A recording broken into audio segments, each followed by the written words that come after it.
Welcome to Through a Glass Darkly Radio. You're listening to us on United Public Radio, and the intro song was Mark of the Doomslayer by Karl Casey at White Bat Audio.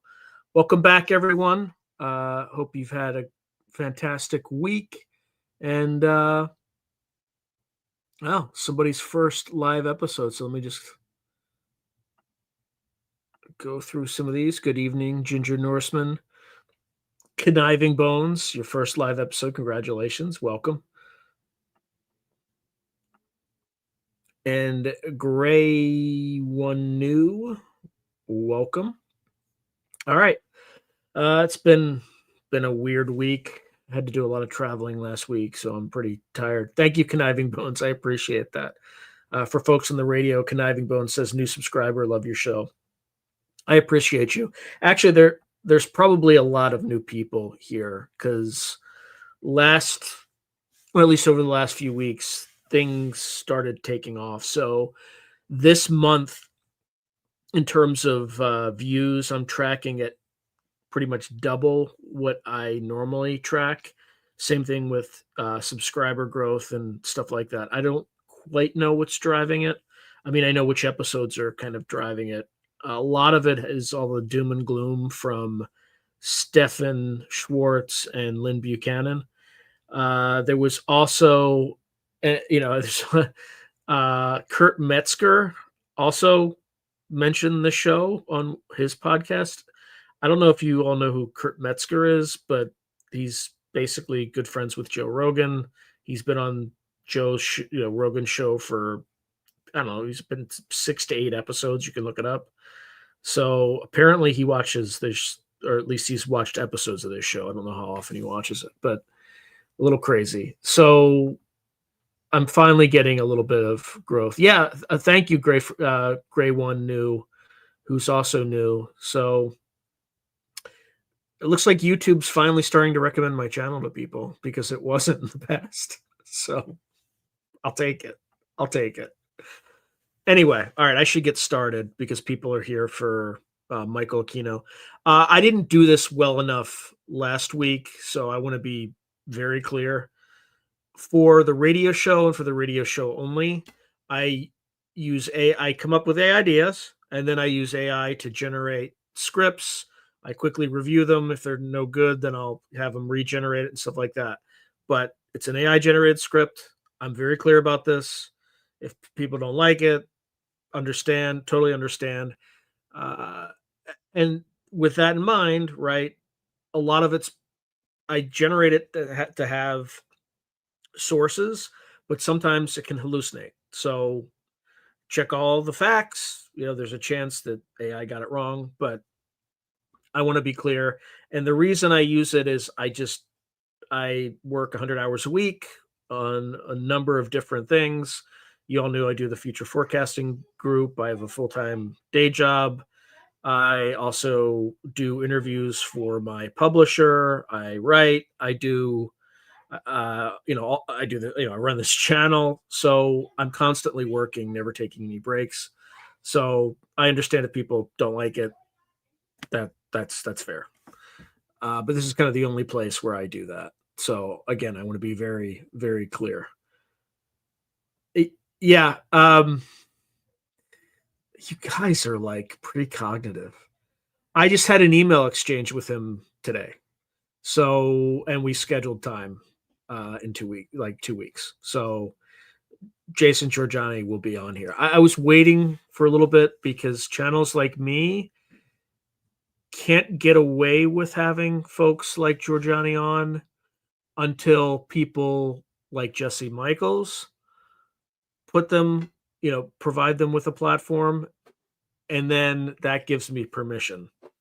If it were the other way around, I'm rolling the dice. So I've wanted to have him on for a while.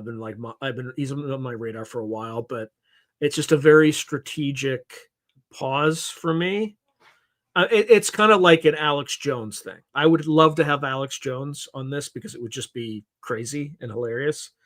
And I don't agree with him and everything, but I just think he's been right more often than he's not, even though he says crazy stuff. But that's still a little too risky, right? Maybe, and not that he would come on this show anyway, but there's certain people that you have to be very cautious because you don't want to get the channel torpedoed, right? Just because you talk to somebody. But anyway, yeah, the Justin Bush, the first video of his did extremely well. Yeah, AI could be controlled by Logan. Thank you, Logan Clark. Yeah, it's probably still too hot for this channel, right? Conniving Bones rate, Alex Jones is wild, but still too hot. Yeah, but there's a higher bar for people like me. Again, Jesse Michaels can get away with it, but he's ideologically neutral enough to get away with it. I am not. So, we will see. Yeah. Definitely never going to say never, but we're turning the frogs gay. Yeah, that's basically. It would be entertaining. I guarantee it.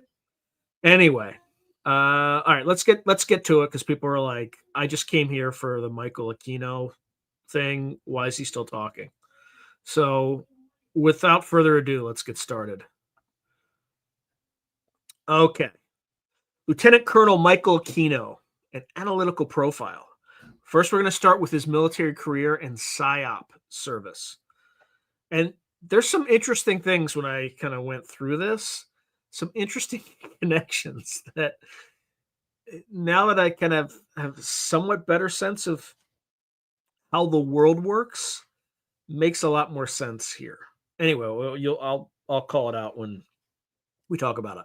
So Michael A. Aquino, 1946 to 2019, was a career U.S. Army officer who rose to the rank of lieutenant colonel and specialized in psychological operations, or PSYOP. He was commissioned as a second lieutenant after earning a Bachelor of Arts in Political Science from UC Santa Barbara in 1968. Aquino's early assignments included training at Fort Bragg's JFK Special Warfare Center, which, for folks who are not in the know, that is generally where the Army Special Forces are located. And then airborne qualification with the 82nd Airborne in 1969 to 1970. During the Vietnam War, then Lieutenant Aquino served with the 6th PSYOP Battalion in Vietnam.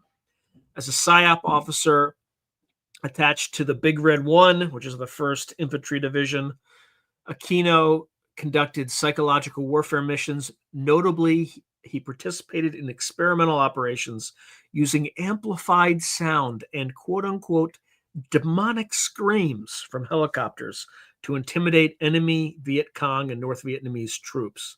These efforts exemplified the unconventional tactics of PSYOP, employing fear and disorientation as weapons.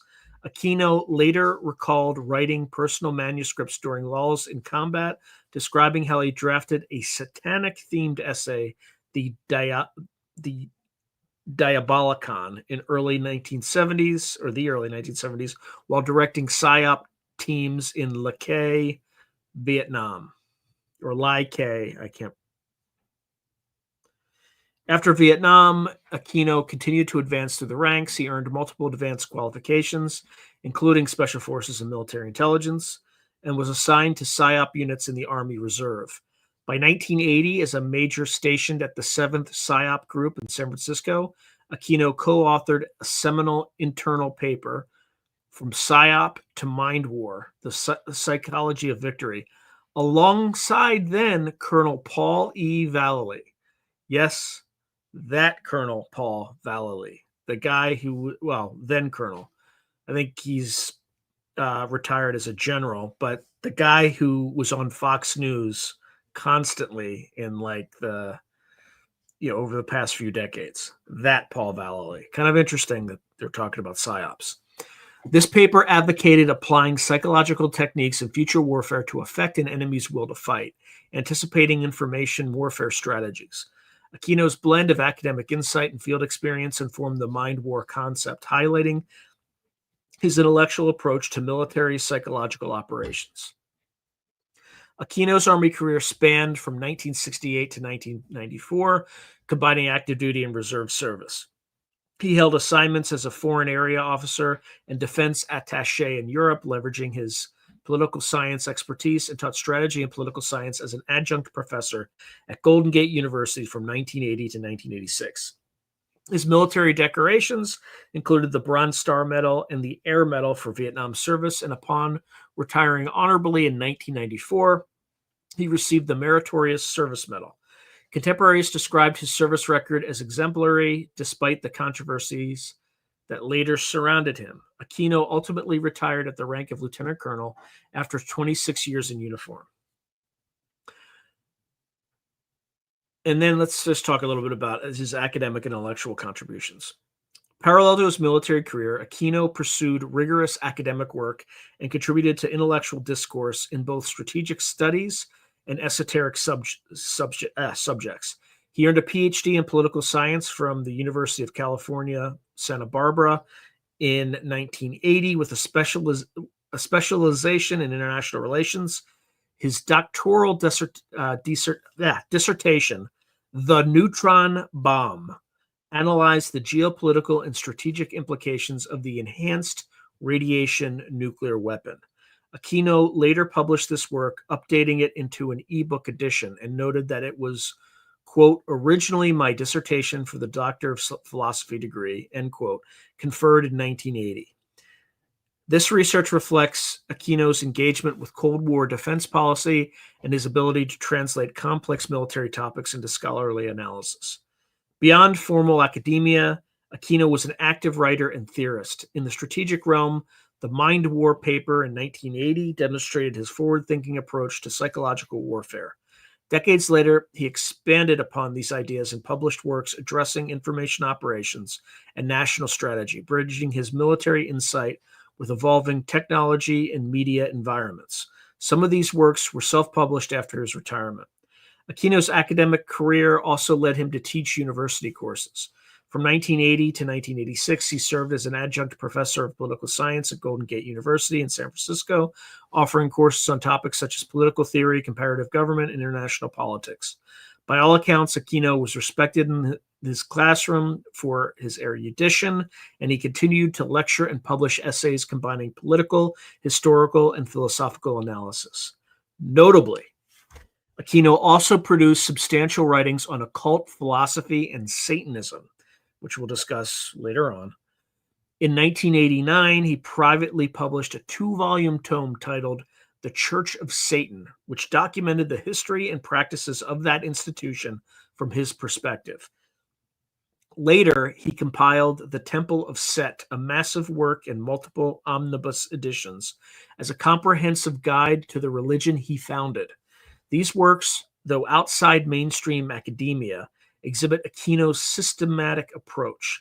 They cite historical, religious, and philosophical sources at length.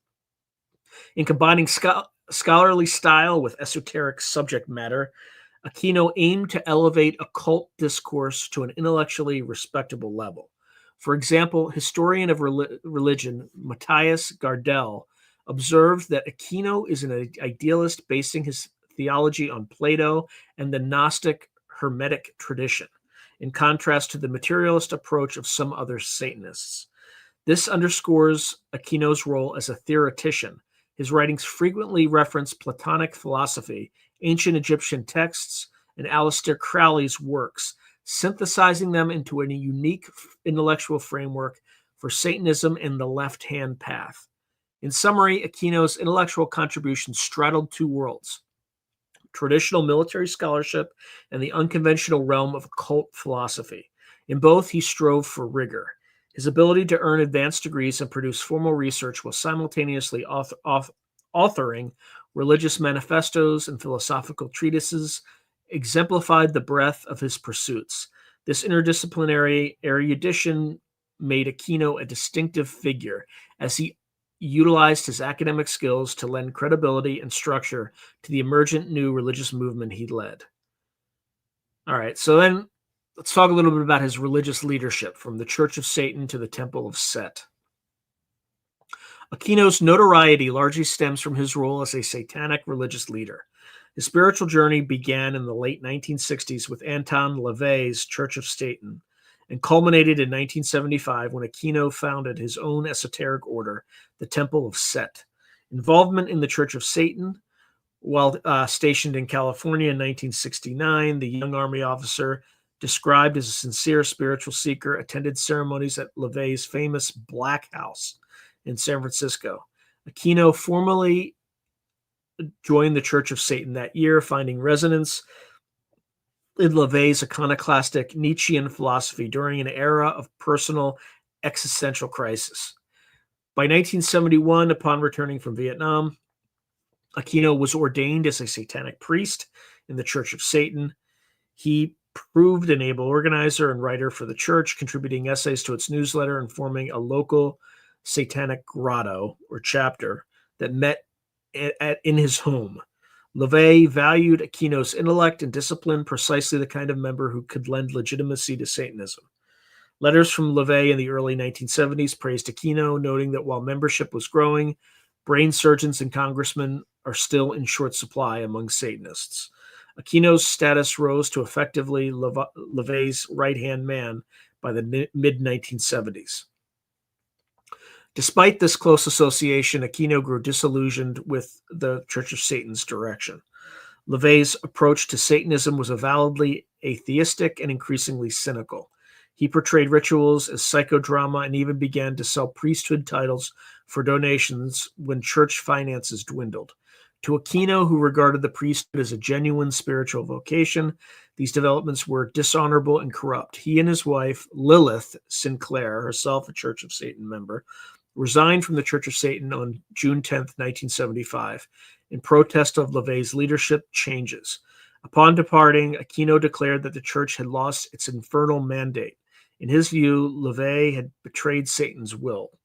This dramatic schism set the stage for Aquino to establish a new organization with a more theistic and esoteric interpretation of Satanism. So this gets along to the founding of the Temple of Set. After leaving COS, Aquino sought spiritual guidance through a personal ritual on the summer solstice of 1975. In his account, he performed a midnight invocation to Satan and experienced a revelatory communication.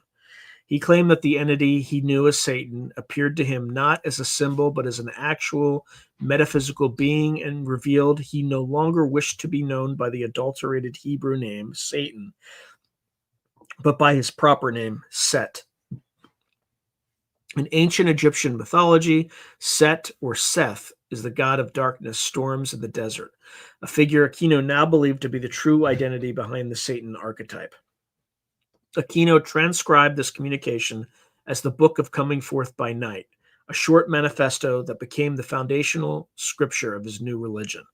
The text proclaimed a new aeon of Set and named Aquino as its magus and high priest, effectively anointing him to found a temple of Set to carry on the Prince of Darkness's work. In this scripture, Set frames the Church of Satan as a useful precursor that had cast an image of Satan for humanity, but now instructs Aquino to establish a more illuminated path, the Temple of Set, free of LaVeyan materialism. Aquino formally announced the Temple of Set in 1975 as a new satanic order, or more precisely, a Setian order, incorporating several other defectors from the Church of Satan.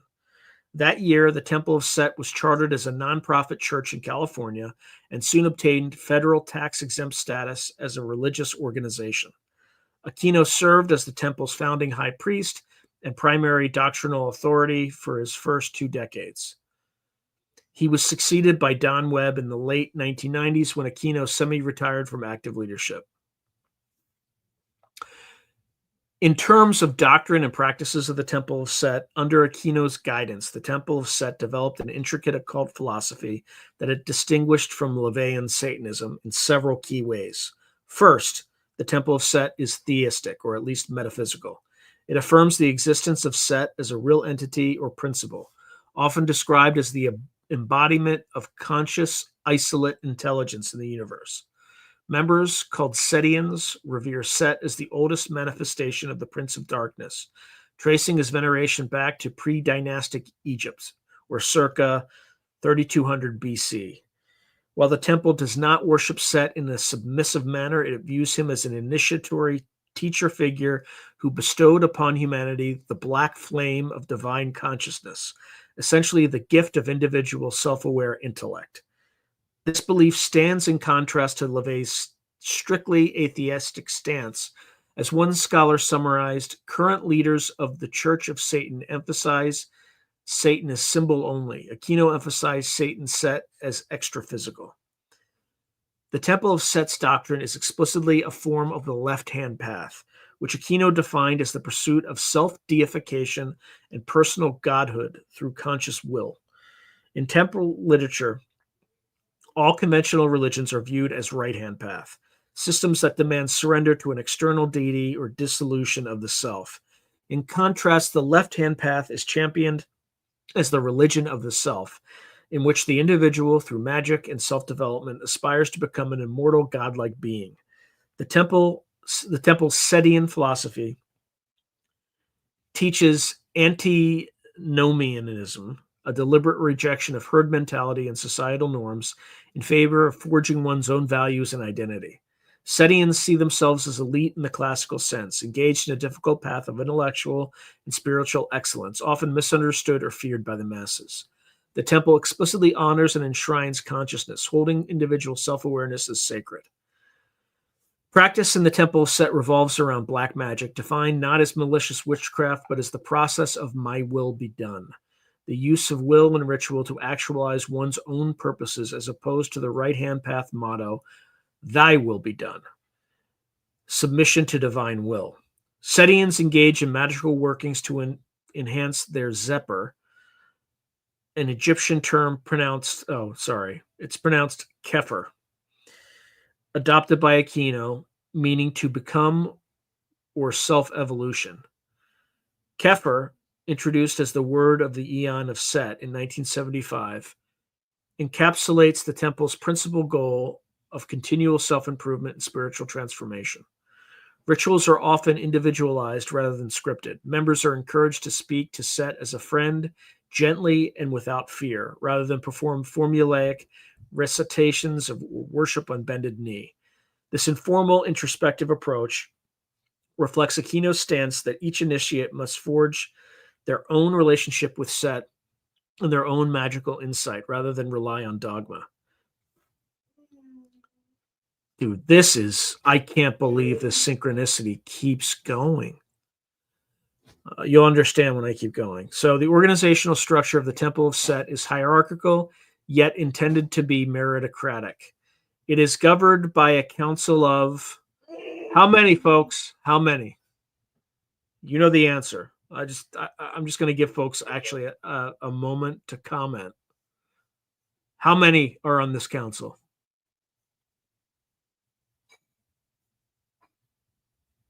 I'm just going to go through some of this.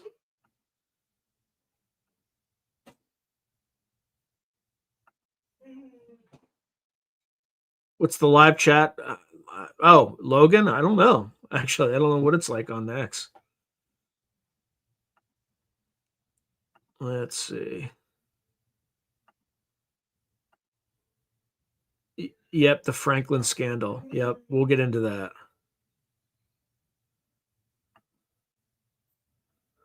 So Gustavo Cordoba saying he, being Aquino, was directly involved in Monarch, MK Ultra, and others abusing.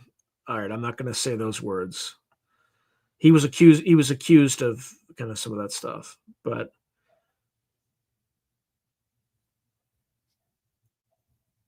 yep. Again, I got to be careful what I say on YouTube. So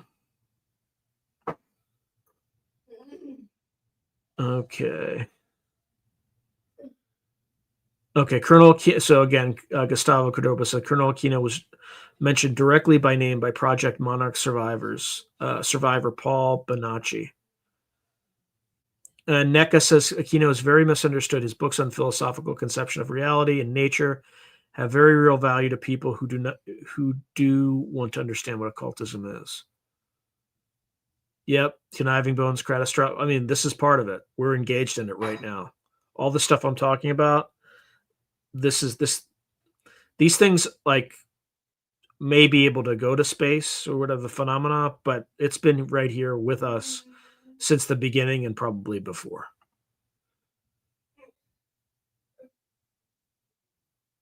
Yep, spiritual ascension. You're right. Not many righteous beings are ballsy enough to dive headfirst into dark occultism to get a final grasp of what they're up against. Keep in mind, I bring the U.S. military's philosophy into this. In order to understand the enemy, you have to, read their work and understand them. Again, I spent all my time in the military fighting like the Russians.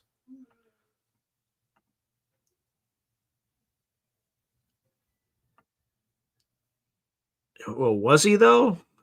I don't know. Let's see.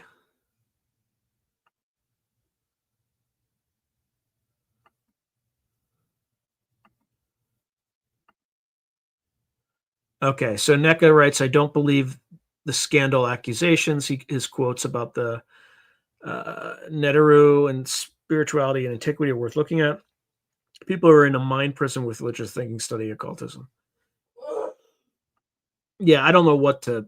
I know he was accused of horrible things, but I also know he was studying this stuff during the Satanic Panic, right? So he would be a convenient target. That doesn't mean he didn't do that stuff. I don't know what happened.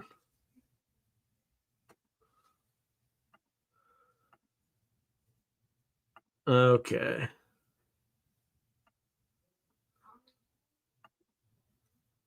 Yep, you got it, Scott. Nine. The Council of Nine is back. So, yep, it's definitely nine. If people are familiar with my recent synchronicity. Rick, good guess with 33, though.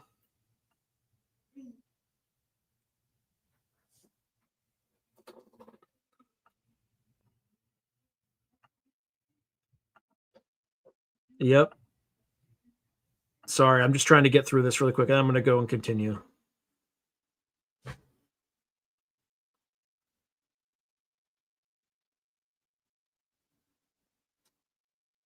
Okay.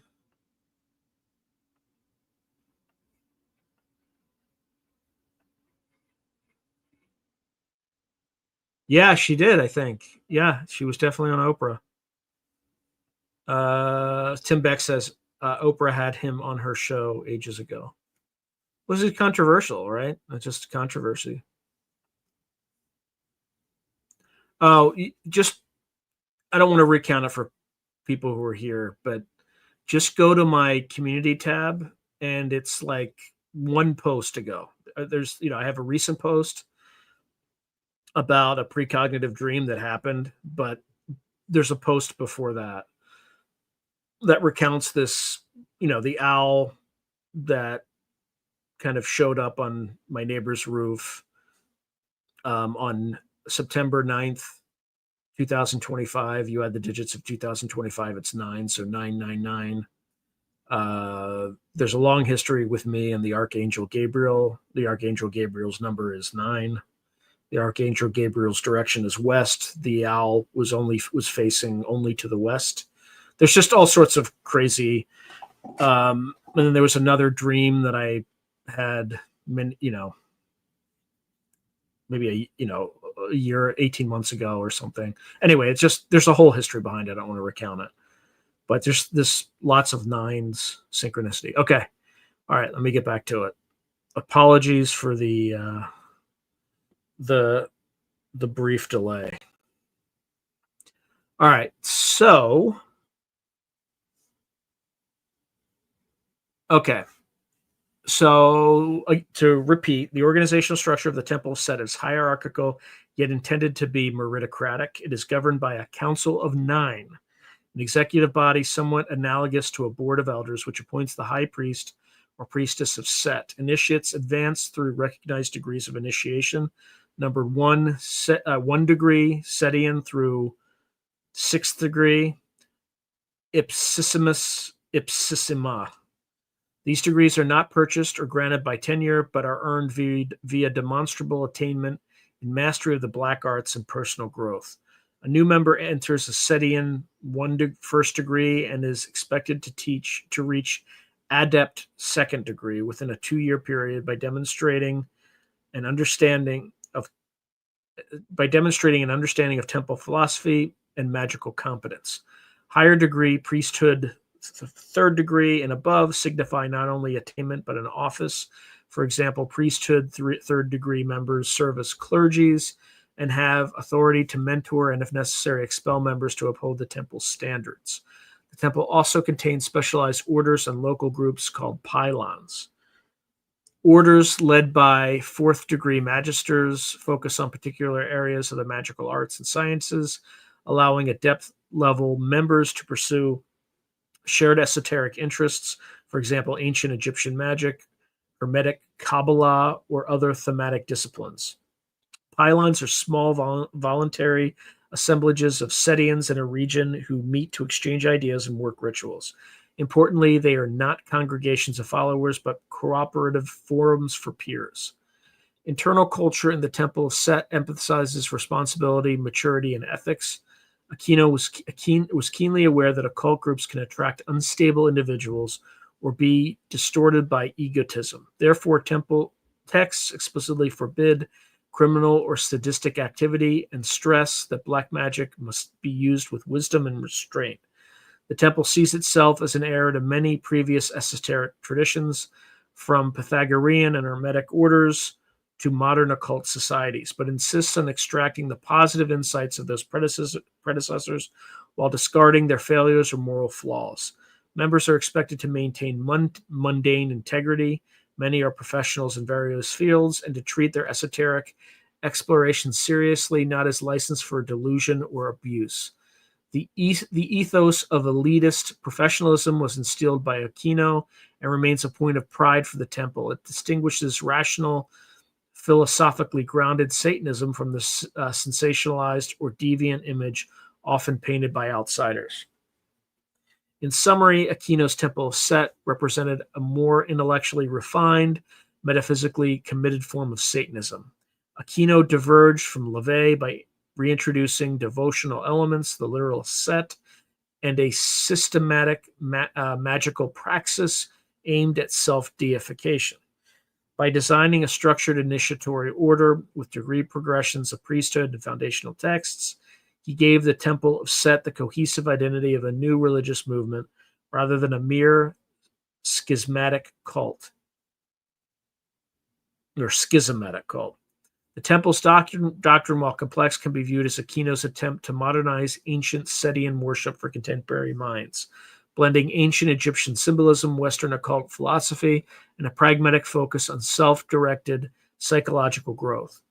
This made Aquino one of the prominent figures in late 20th century Satanism, credited among the primary theoreticians of any modern religious movement in the eyes of some scholars. All right, here we go. Public controversies and media scrutiny. I hope to God I don't get thrown off of you or get, I'm going to have to say some of this in like coded terms because I want to be very careful with YouTube. Aquino's dual identity as army officer and satanic priest thrust him into several public controversies, especially at the height of the 1980s satanic panic. The most significant was the Presidio abuse allegations, of what, which led to intense media and law enforcement scrutiny of Aquino and his wife.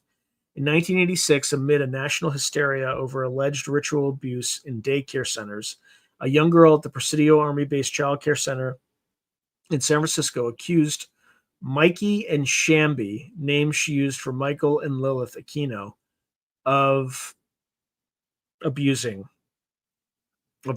let's just say.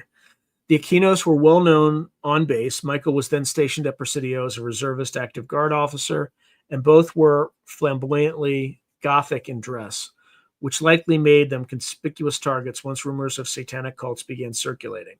In November 1986, the San Francisco Police, Army Criminal Investigation Command, and FBI opened a joint investigation, already on alert after another daycare worker had been charged with abuse. The fact that Aquino was an avowed Satanist and leader of the Temple of Set made the allegations explosive. The media portrayed him as a self-proclaimed high priest of Satan accused of ritual abuse on a military base. Insert, you all know what I'm talking about. Investigators searched the Aquino's home and confiscated numerous items, weapons, occult books, video equipment, but found no physical evidence linking them to the abuse. The Aquinos cooperated, provided alibis that they had been in Washington, D.C. during the period of the alleged incident. Over the next 2 years, the case against the Aquinos crumbled. The SFPD, after extensive interviews and failing to corroborate the fantastical claims, which included tales of satanic ceremonies, discontinued their investigation in 1988, stating that the evidence was insufficient to prosecute. Army CID, however, kept the case open longer, and in August 1989, it issued a report titling both Aquinos as subjects of investigation, although it too brought no charges before the statute of limitations expired. Ultimately, no charges were ever filed against Michael or Lilith Aquino by any authority. The Aquinos were formally cleared, and a later review acknowledged they had solid alibis and other suspects like the other person charged, who was separately indicted, were likely responsible for any abuse that occurred. Even so, the mere accusation, a satanic priest accused of abuse, it's the M word, but I'm not going to use that word, made Aquino a focal point of public fear. Aquino responded vigorously to defend his name. In 1988. At the peak of the frenzy, he appeared on national television in full uniform on the Oprah Winfrey Show to rebut the charges and to explain the tenets of Satanism. This unusual spectacle, an army officer calmly discussing devil worship on daytime TV, both shocked and fascinated the public. Aquino asserted his religious rights and pointed out that the allegations were unproven and illogical. He emphasized that true Satanists shun criminal acts and that the panic was built on hysteria. He likewise was featured in the infamous Geraldo Rivera television special Devil Worship Exposing Satan's Underground in 1988, where he debated law enforcement, occult experts, and denied any cult conspiracy. These appearances made Aquino one of the de facto public faces of accused Satanists during the late 80s, a role he undertook to challenge what he called a modern witch hunt. In the legal arena, Aquino sought redress for the Presidio accusations. He filed a lawsuit in 1991 against the Secretary of the Army, arguing under the Privacy Act that the Army's CID report wrongly kept his name in an investigative file even after he had been cleared. Aquino contended that the Army had effectively ruined his career by not exonerating him in records. He believed the accusation contributed to his early retirement in 1994. However, the courts ultimately denied his petition, citing that investigative files were exempt from amendment and that the Army had probable cause at the time to include his name. Separately, the Aquinos sued private individuals who they felt had libeled them.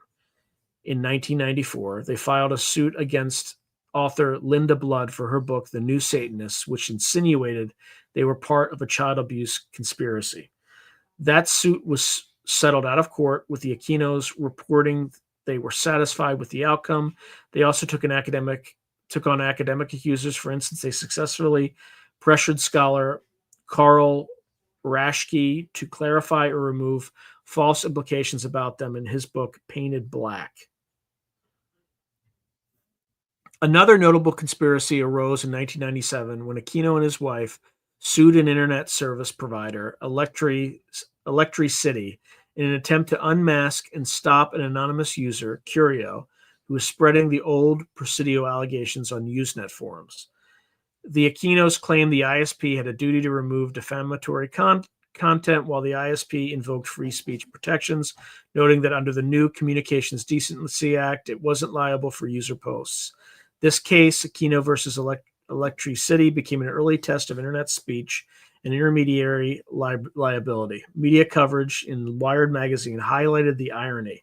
Quote, a former U.S. Army lieutenant colonel who says he's something out of Revelation wants to stop an anonymous correspondent from dredging up a 1980s child, or just this abuse case. I didn't quote that properly, obviously, but again, be very careful on YouTube. The lawsuit was seen as an attempt to silence an online critic. Ultimately, the ISP prevailed in having it dismissed on grounds that the Aquino suit was barred by free speech protections for ISPs. Although a setback for Aquino, this episode demonstrated his willingness to use the courts to combat what he regarded as baseless slander stemming from satanic panic era myths. Throughout the late 1980s and 1990s, Aquino thus occupied an unusual position in the public eye. He was at once villainized by segments of the media and anti-Satanist activists, and vindicated by investigations and some journalists who debunked the panic. Notably, by the 1990s, the narrative had shifted. Mainstream reporting began acknowledging that the wave of ritual abuse charges were unfounded. Investigations like the McMartin preschool trial collapsed with no evidence, and experts labeled the phenomenon as a moral panic. In this context, Aquino and his wife came to be seen by many as wrongful victims of hysteria, As one retrospective put it, they endured a years-long period of agony, legal wrangling, and exoneration, during which it was shown they could not have committed the alleged crimes. The case has since been cited as emblematic of the excesses of the Satanic Panic. Indeed, in late interviews and writings, Aquino often framed the 1980s allegations as modern witch hunts, drawing parallels to historical inquisitions. His eventual exoneration did not stop conspiracy theorists from targeting him even decades later. However, Aquino's steadfast public denials, coupled with legal victories against some accusers, helped clear his name in the eyes of objective observers. By the time of his death in 2019, the Presidio affair was widely regarded as a debunked episode, a cautionary tale of how fear and rumor can ruin innocent lives. In addition to the Presidio matter, Aquino navigated other media spotlights. His prominent role in Satanism meant he was frequently profiled in news articles about occult or devil worship trends. Some pieces were neutral or even intrigued by his erudition. For example, Washington Post and local papers interviewed him about Satanism's philosophy. Others were lurid. Tabloid stories emphasized his sinister appearance, the sharply arched eyebrows, widow's peak, and insidious grin that lent themselves to caricature. Aquino sometimes played into this image, donning a Dracula-like aesthetic, yet he also wrote letters to editors to correct misinformation about his temple's practices. Within occult circles, he was a controversial figure too, praised by some Satanists for his intellect, reviled by others for what they saw as egotism or overly ceremonial approach. A recurring theme was Aquino's ongoing feud with LaVey's Church of Satan, even years after the schism. Both sides engaged in polemics. Aquino publicly released court documents embarrassing LaVey, while LaVey mocked Aquino's temple as Laurel and Hardy's Sons of the Desert, implying it was a pompous parody. Such internecine spats occasionally spilled into the press or zines, contributing further to Aquino's notoriety in the satanic subculture. Through all controversies, Aquino maintained an analytical tone in defending himself. He emphasized evidence and challenged accusers to substantiate claims, often pointing out logical fallacies and rumors. For instance, noting that the supposed satanic ceremonies at Presidio would have required conspicuous activity that went unnoticed on a secure base. His military bearing in public interviews gave him a calm credibility, even as he spoke of occult topics. In the court of public opinion, however, Aquino's open identification as a Satanist guaranteed lasting suspicion. He acknowledged this reality, writing that the figure of Satan is such a powerful cultural scapegoat that anti-Satanism, much more than actual Satanism, fuels these narratives. Indeed, Aquino and his wife stood virtually alone in the late 1980s as open Satanists rebutting a tidal wave of fantastical allegations, and they suffered social and professional consequences as a result. Aquino's army career stagnated under the cloud of investigation, and he was passed over for promotion to full-bird colonel and retired as soon as eligible. He and Lilith also bore the personal cost of ostracism and threats. They had their home vandalized and received death threats from extremists who believed the satanic abuse rumors. Despite these pressures, Aquino remained unapologetic about his beliefs and emerged as an unlikely champion for religious liberty and reason. In later years, even critics acknowledged that the Aquinos had been victims of the anti-Satanist narratives marked almost entirely by fantasy, as occult scholar Mitch Horowitz wrote. By steadfastly confronting the controversy, Aquino inadvertently helped expose the lack of evidence behind the Satanic Panic, contributing to its fizzle in the 1990s.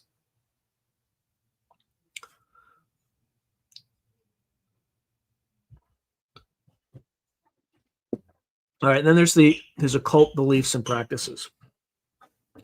At the heart of Aquino's life was his esoteric belief system, an idiosyncratic form of occultism combining satanic, Setian, and philosophical elements. His occult beliefs and practices can be understood through his writings and public statements, which articulate a sophisticated personal cosmology. Aquino was fundamentally a left-hand path occultist. He believed in the pursuit of self-conscious godhood and rejected notions of moral absolutes imposed by outsider deities. Philosophically, he drew inspiration from a wide range of sources. He frequently cited Platonism, i.e., the concept of an ideal form of self, Gnosticism, which is the idea of a hidden truth accessible only to the elect, and Hermeticism, the unity of microcosm and macrocosm, and the practice of magic is described in texts like the Emerald Tablet. Aquino saw the Prince of Darkness, whether called Satan or Set, as a real intelligible force that had interacted with select humans throughout history to ignite this hidden knowledge. He pointed out that many ancient traditions, especially those that honored consciousness, anticipated aspects of Satanism and Setianism. For example, ancient Egyptian religion's reverence for Set or certain Greco-Roman mystery cults were viewed as proto-Setian in Aquino's narrative. Aquino even subdivided history into blooms of Setian thought, claiming there were earlier eons where Set's influence surfaced in pre-diagnostic Egypt, in late antiquities Hermeticism, etc., which then went dormant under periods of monotheistic repression. The founding of the Temple of Set in 1975 was cast as the explicit fourth bloom of this perennial tradition. Aquino's core theological stance was cosmic dualism, but not in the conventional good versus evil sense. Instead, he posited an eternal tension between self-consciousness, represented by Set, and mindless entropy, represented by the natural order or the demiurge of Gnostic lore. To him, what religions called God was merely the ordering principle of the universe, while Set was the principle of isolate, individual intellect that stands apart from and questions the natural order. This philosophic position led Aquino to reinterpret many religions or religious and mythological motifs. For instance, he saw the biblical story of Lucifer's rebellion as a positive allegory of the individual intellectual rising up against blind authority. John Milton's Paradise Lost was one of his favorite works. He called it one of the most exalted statements of Satanism ever written, admiring Milton's portrayal of Satan as an unconquered spirit challenging cosmic tyranny. In Aquino's own 1970 text, the Diabolicon, he expanded on this idea by writing pseudo-Gnostic statements from infernal figures, for instance, Beelzebub, that recast the war in heaven as the principled stand of individualism, Satan and his legions against conformity and stasis, the tyrant deity. This narrative carried forward into the book of Coming Forth by Night, where Set declares that the die was loaded against Satan in such myths, and that now Set will offer a more accurate account of the struggle between divine selfhood and cosmic order. Practically, Aquino's occult practice was rooted in ceremonial magic, though personalized. He believed that through ritual, meditation, and willpower, a practitioner could effect change in both the subjective realm, one's own psyche, and to agree the objective universe. However, unlike some occultists, Aquino did not claim omnipotent mastery over physical reality. Instead, magic was a tool for self-transformation and for influencing subtle forces. He often described two categories of magical working: operative, aimed at concrete results, such as healing or obtaining something, and illustrative, initiatory, rituals done to facilitate one's own spiritual growth or passage into a new understanding. An example of the latter is the Setian Greater Black Magic ritual, which might be a dramatic psychodrama intended to push the magician into a new self-realization or communion with Set. Aquino placed heavy emphasis on the magician's will and ethics. In Temple of Set training, initiates are taught to refine their ethical compass and self-discipline before attempting advanced magic, on the premise that to use magic for impulsive, trivial, or egotistical desires is not Setian. The magical motto, Kepher, become, implies an ongoing process. Ritual and study must lead to personal evolution, not mere thrill or display. Aquino sometimes contrasted black magic versus white magic in technical terms. Black magic, the left-hand path, being the use of will to shape one's own destiny, whereas white magic, right-hand path, meant aligning oneself to an external higher power or natural order. By these definitions, he saw even many conventional religious practices, prayer, mysticism, seeking union with God, as a form of white magic, which the Temple of Set rejects in favor of the black magic of individual sovereignty. Aquino's writings frequently reference ancient esoteric traditions as precursors or analogs to Setian practice. For example, he was intrigued by the ancient Egyptian priesthood of Set and by possible evidence of Set veneration in pharaonic text. He noted that images of Set were defaced or banished after Egypt's New Kingdom, paralleling how the concept of Satan was demonized under Christianity. The Temple of Set's very name and much of its terminology, for example, the Council of Nine, Magus, Aeon, reflect a conscious revival of lore from Kabbalistic, Masonic, and Golden Dawn type systems, but stripped away of what Aquino considered their theocratic or right-hand bias. Additionally, Aquino was deeply influenced by Aleister Crowley and Thelema. In the Book of Coming Forth by Night, Set's message explicitly references Crowley's Book of the Law, Liber al Vel Legis, suggesting that it was a genuine divine communication, but that Crowley misunderstood its source. Aquino portrayed Crowley as a flawed prophet of the age of Horus, who had unwittingly tapped into Set's current, but had been felled by his mindless destructiveness and ego. In Aquino's narrative, Crowley's work prepared the way for Anton LaVey, whom Set purportedly deputized for a time, and then for Aquino himself, who was to bring the next phase of occult revelation. This constructed lineage, Crowley, LaVey, Aquino, shows how Aquino situated his philosophical influences. He embraced Crowley's injunction, success is thy proof, and the notion of an occult elite, but sought to avoid what he saw as Crowley's pitfalls of self-indulgence and lack of structure. Where Crowley often worked solitary and chaotic magic, Aquino built an organized initiatory school where LaVey stripped Satanism of metaphysics. Aquino reinfused it with ancient gods and higher mysteries. Aquino's occult explorations also led him to some unusual intersections, such as an interest in Nazi occultism. A controversial aspect of his practices was the 1982 Wewelsburg working. While on a NATO tour in Germany, Aquino privately visited Wewelsburg Castle, the medieval fortress adopted by SS leader Heinrich Himmler as an occult center during World War II, and there performed a magical ritual in the castle's Hall of the Dead crypt. Aquino was fascinated by the idea that the Nazis, albeit a morally repugnant regime, had tapped into powerful esoteric forces, albeit for evil ends. He speculated that the SS's ritual efforts might have unleashed a psychic force that could be redirected for Setian purposes. At Wewelsburg, Aquino attempted to summon the power of darknesses at their most powerful locus, essentially to draw upon any occult energies lingering from the Nazi era.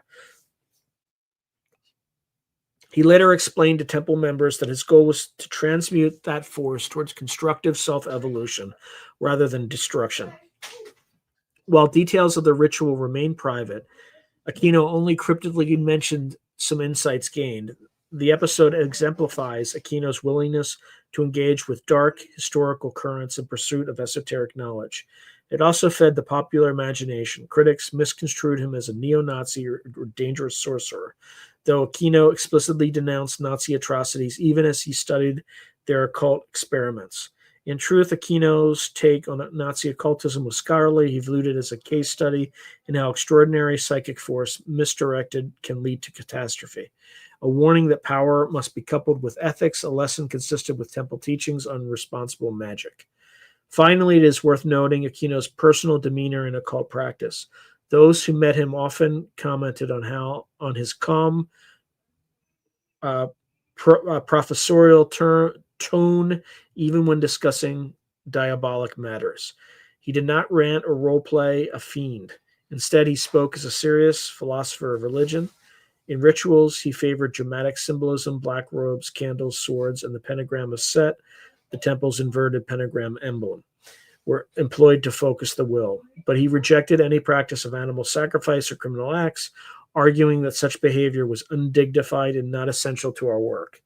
Instead, Aquino's idea of a powerful ritual might invoke reciting an original invocation to Set, meditating in an ancient temple ruin, or conducting an ordination ceremony for a new priest under a starlit sky. He often emphasized solitary work, that the left-hand path may finally entail solitary work because each individual's relationship with the Prince of Darkness is unique and ultimately non-transferable. This introspective aspect became more pronounced in his later years. He observed that successful Setians often became so self-empowered they no longer need the organization, a paradox he noted as a challenge for any satanic order's longevity. Thus, Aquino's occult philosophy is tinged with a kind of existential acceptance that the truest accomplishment of Kepher might be to transcend the need of any external structure, even the temple he built. In sum, Aquino's occult beliefs were a rich tapestry, part ancient mythology, part modern philosophy, part personal revelation. He lived out a modern incarnation of the mage or adept, striving to unite knowledge and power with conscience. His influence is evident in how later satanic and left-hand path groups adopted more intellectual, self-directed paradigms, following traits that Aquino blazed with the Temple of Set. All right, and then there was the intersection of military and occult roles. One of the most intriguing aspects of Michael Aquino's life is how his military career intertwined with and perhaps informed his occult endeavors. At first glance, the role of a U.S. Army psychological operations officer might seem worlds apart from that of a high priest of Set. Yet upon closer examination, there were subtle and not so subtle intersections between Aquino's service to the Army and his service to esoteric philosophy. This dual identity gave Aquino a unique perspective on influence, belief, and the human mind, which he leveraged in both arenas.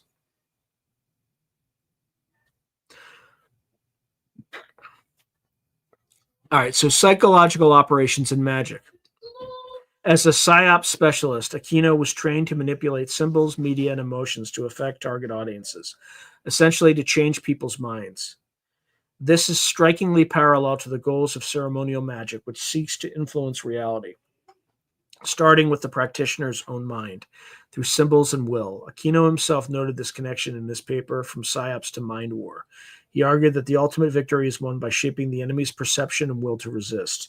He envisioned using technology, propaganda, and atmospheric tools to project messages directly into the minds of opponents to persuade them that resistance is futile.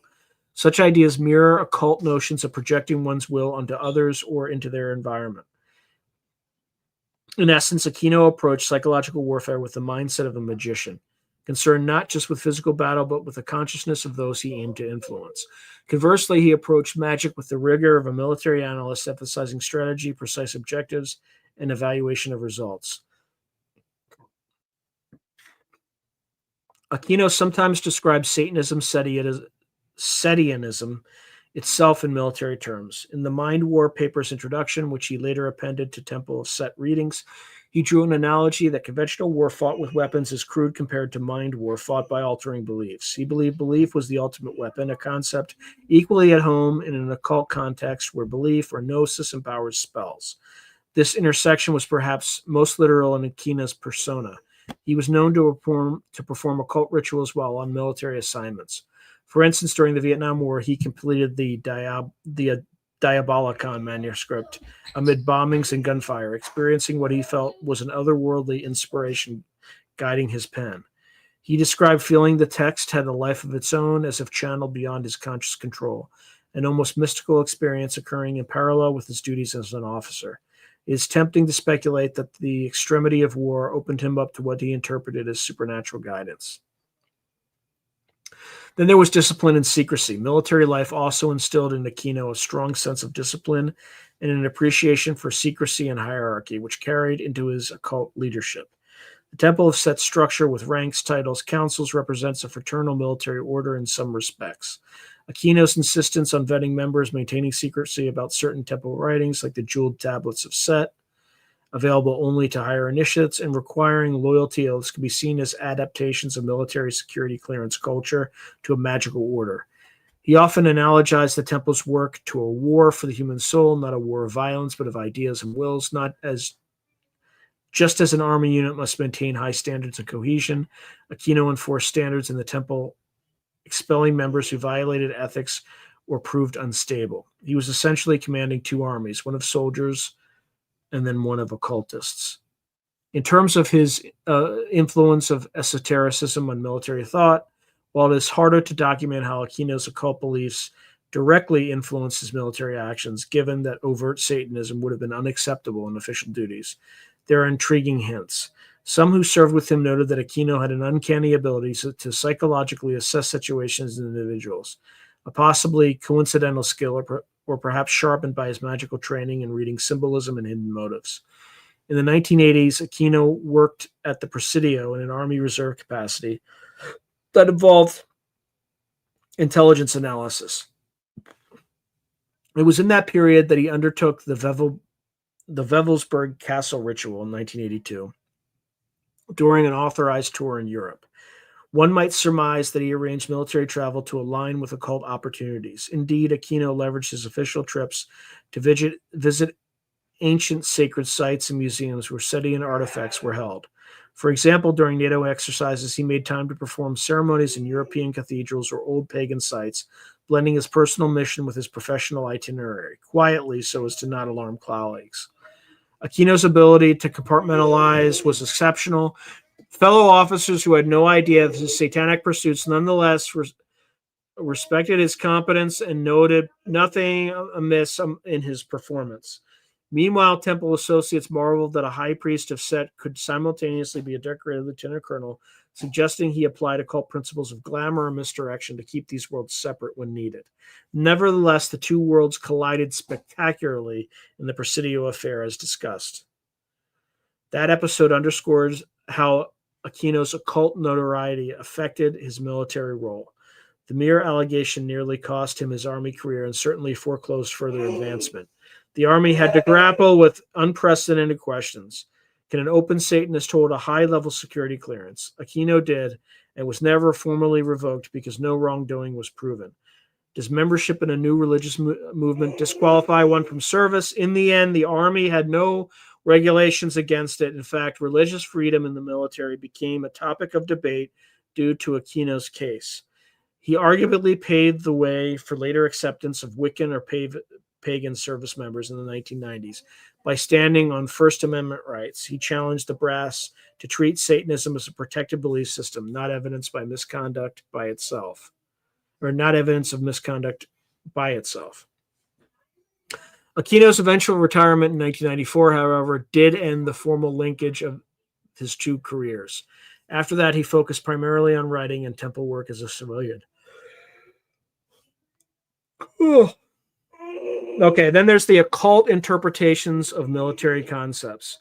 Aquino sometimes gave mystical spins to military concepts in his writing. He viewed the battlefield as not just a physical space, but a psychic arena. In his essay, The Dark Side, How to Defeat the Enemy's Mind, he referenced Sun Tzu's dictum that the supreme victory is winning without fighting, paralleling it with casting enchantments that lead an enemy to surrender their will, much like a glamour in magic. He also used the symbolism of the underworld and war gods to inspire psychological operations. For instance, codenaming a 1980s PSYOP field exercise after the god Hades or Erebus to psychologically prime his own teams that they were going into the underworld of the enemy's mind. These choices of names and metaphors, while subtle, show an overlap of worldview. Aquino saw mythic resonance in warfare and martial qualities in myth. Perhaps the most literal blend of his roles was the Order of the Trapezoid. That just sounds ominous. This originally was an inner circle in the Church of Satan focused on Nazi mysticism and occult warfare. Aquino had been fascinated by it in his Church of Satan days and revived the Order of the Trapezoid within the Temple of Set in the early 1980s. Under Aquino's leadership, this order explored occult aspects of the Third Reich, including symbolism used by the SS and hypothetical Vril energy. Members of the order, several of whom were military or security professionals by day, engaged in ritual workings intendedly to magically purge the negative karma of Nazi occult experiments and reclaim any esoteric truths buried in that chapter of history. Aquino's Wewelsburg's working was part of this effort. It is noteworthy that he undertook it while on a military posting in Europe, essentially fusing his personal occult mission with the broader context of the Cold War, West Germany. The broader context of Cold War, West Germany. Indeed, one could poetically say he infiltrated Himmler's castle like a one-man special operation to exercise or harness its dark legacy.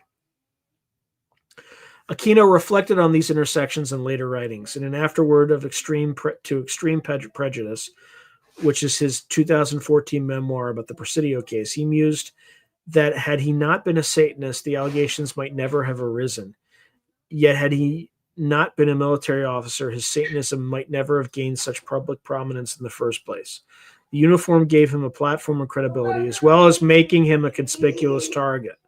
Conversely, his occult passion arguably channeled him into PSYOP rather than a more conventional army branch. That strategic and psychological bent of that field suited someone who believed in the power of the mind and will. It is telling that Aquino qualified in several specialty areas, not only PSYOP, but military intelligence and foreign area operations, roles that deal with intangible factors like information and culture rather than infantry or armor, which deal purely in physical force. This alignment suggests Aquino gravitated to the aspects of the military that resonated with his intellectual and mystical interests. In conclusion, while Aquino largely kept his occult and army duties separate on paper, the two informed each other in nuanced ways. His skill in one area often reflected in the other. The psychological insight from magic aided his military PSYOP tactics, and the discipline and analytical rigor from the army tempered his approach to magic. He stands as perhaps a singular example of a U.S. military officer who was simultaneously a prominent occult adept. This convergence made him both effective and to some dangerous in reality or perception. To supporters, Aquino demonstrated that one could serve one's country while also exploring the furthest reaches of metaphysical thought, embodying the citizen sorcerer. To detractors, he seems to personify fears of nefarious forces infiltrating institutions. Ultimately, Aquino managed to navigate this delicate balance for over 2 decades. The intersection of his military and occult role remains a fascinating study in contrasts. Rational soldier and mystical magus, each aspect tempered by the other. It raises enduring questions about the role of belief in systems of power and the extent to which mind wars, whether waged by PSYOP campaigns or occult rituals, can shape our reality. All right, folks. That is all she wrote. So let's just go through some of the comments. I hope you all can't hear all the ruckus in the background. It's driving me crazy. It's causing me to raise my voice to just overcome it. But Michael Kenny says, more owls, laugh out loud. I think you're a hybrid. Okay. Jalal writes, I had a dream last night about a violet unicorn. It was fabulous. Ron, good to see you, man. Hey, Bon. Hey, bud, Ron here. Your uncle-in-law, Mark Reddy, created Club 9. Good show. Yeah, I hope to see you soon, brother. I hope to see you soon. Without giving too much, Mark was my favorite part of that part of that side of the family, my friend. So take care of yourself. I really deeply respected him, and he was my favorite. So, but we'll talk soon. I don't know where Gray Owl is. So Jalal says, I see Gray Owl still working on his bogies and the imaging exploration. Yeah, he definitely is. Let's see. Okay, so Ager 2509. If religion is built by people, they grow old and die. So the religion within a few centuries. Okay, Rick says, I won't tell. Go on. Yeah, so Ron Libby was actually in the city at the time. So he says the whole Presidio scare was 100% false, well debunked, ruined people's lives. Yeah, so he was there at the time. So I would kind of take his word for it. Yeah, Conniving Bones, 100%. It was definitely colored by the Satanic Panic.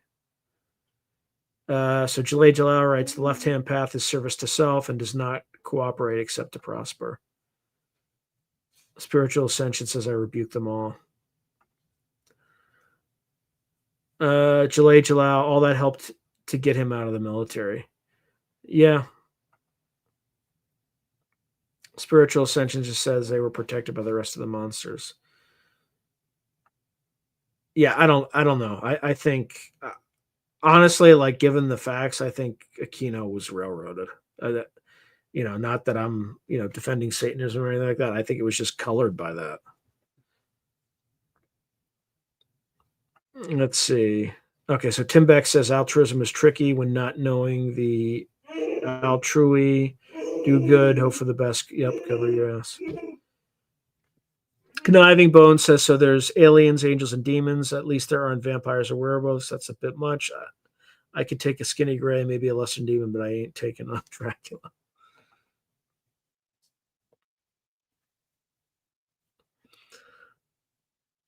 Yeah, and there was, I think there was somebody who did the abuse. It wasn't Aquino and his wife, right? And they may not have been aware of it, but it sounds like I don't know. I'd have to like study the case in more detail.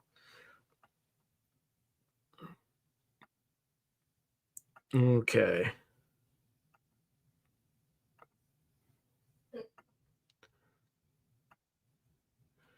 All right. So Conniving Bones writes, I've experienced ghosts and poltergeists as a child and seen a large UFO as a teen, but ain't never seen no proof of vamps or wolfmen.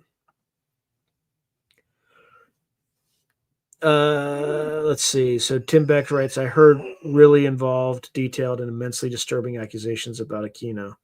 I don't entirely disbelieve them. Crazy stories. Yeah, they didn't show up in this thing. Most of the stuff that you hear about are like the MK Ultra Monarch adjacent stuff, which clearly AI did not pick up.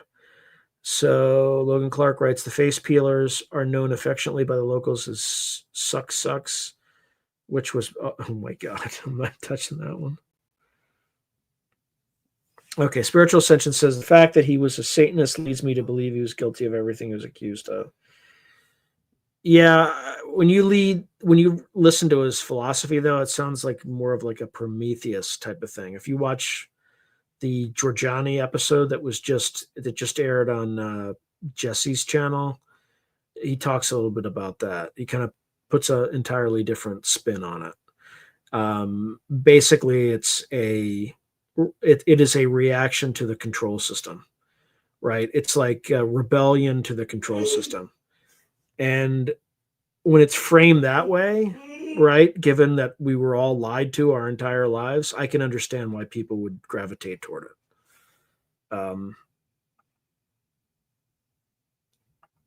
Let's see. I'm not saying you should, but I understand. Yeah, he definitely came. Aquino definitely came out of central casting for like the Devil's Colonel. Yeah, he does look like an evil Captain Kangaroo.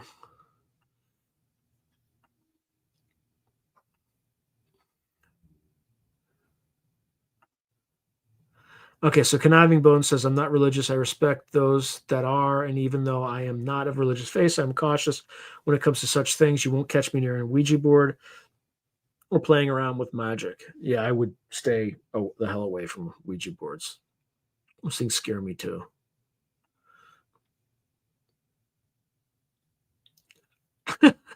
Logan Clark. Mama always said life was like a satanic military, man. You never know what you're going to possess. All right. Okay, so Spiritual Ascension says, I am spiritual. However, Jesus is King of Kings. Rick says, amen. Jalay Jalal says, yes. Conniving Bones says, I do unto others as I would have them do unto me, but I'm not one to turn the other cheek. You get what you give. That's Old Testament. That's what the Old Testament says. An eye for an eye, right? It's not New Testament, though.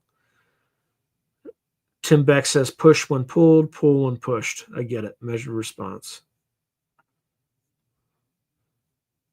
Hey, Isaac 9. See, there's another 9. We got Club 9. We got Isaac 9. What is up with all these 9s, man? So Spiritual Ascension writes the Anunnaki coming out the last few years with all these compromised writers talking them up, making them out like good guys, blah, blah, blah, when in reality are a bunch of demonic fallen ones.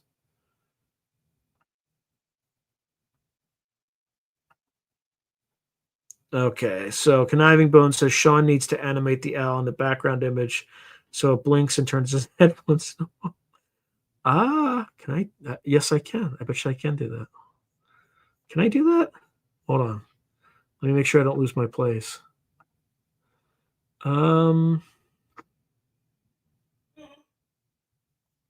I bet you I could. Maybe. No. No.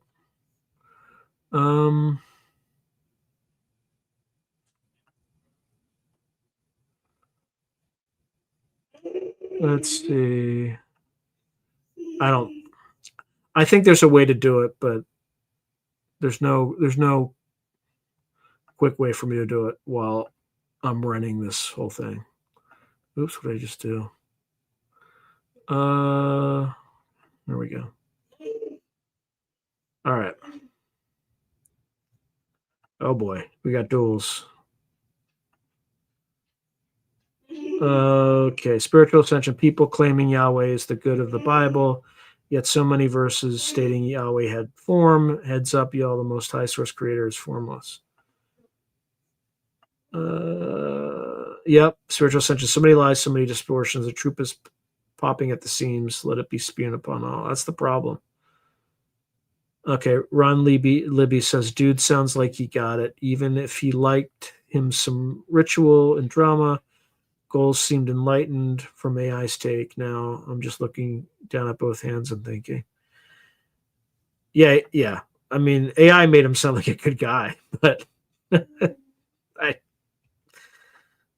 but if he was involved with MK Ultra and Project Monarch, as other people have alleged, there's a dark side to him too. So Conniving Bones says El Diablo Satanicos, they say in Hispaniola. Yeah, Spiritual Ascension says, well, Allah is Baal. I'm not going to go there, but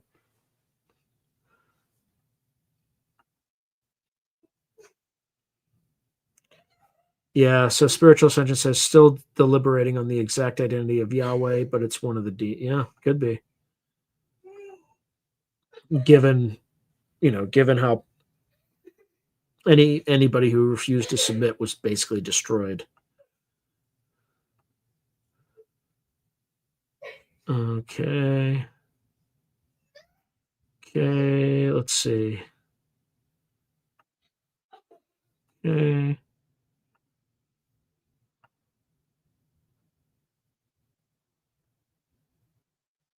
Oh, Tim Beck says, yep, noticed it.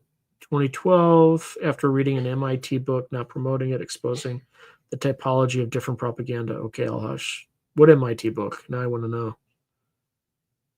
Conniving Bones writes, spirituality is an inflection on morality, a way to define eternal existence rather than accept a lack thereof. In all reality and dimensions, no one living can tell you what lies beyond, as those that have crossed over never return to tell the tale. Jalal Jalal writes, the cuneiform translations have a pantheon starting with Zu and goes through Anu and the Anunnaki known identities Marduk, Baal, and includes Yahweh. So Jalal, which Anunnaki do you think Yahweh is? Spiritual Ascension asks.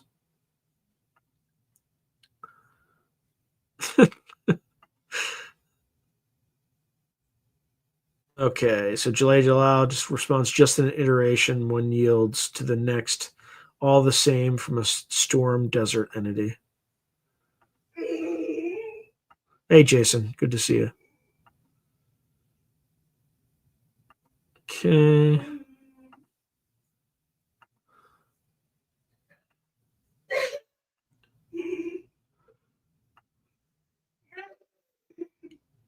Yeah, I can't.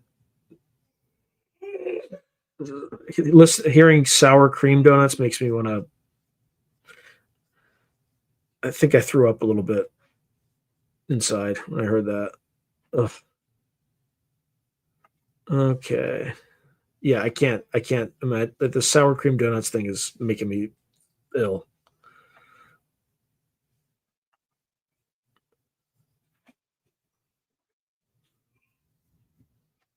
Okay.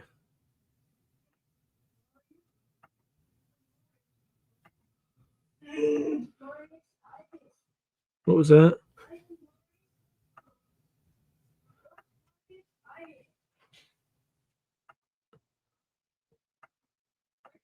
Okay. Yeah, you could hear me yelling to like compensate. Oh my god.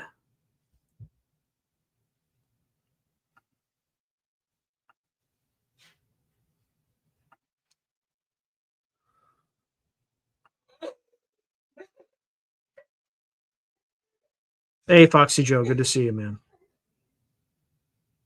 Oh, really? His main accuser was a priest? That's interesting.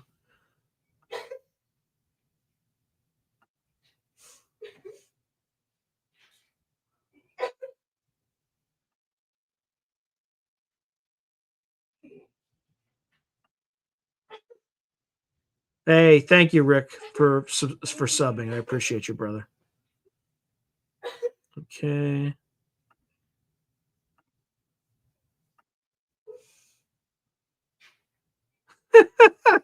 Conniving votes.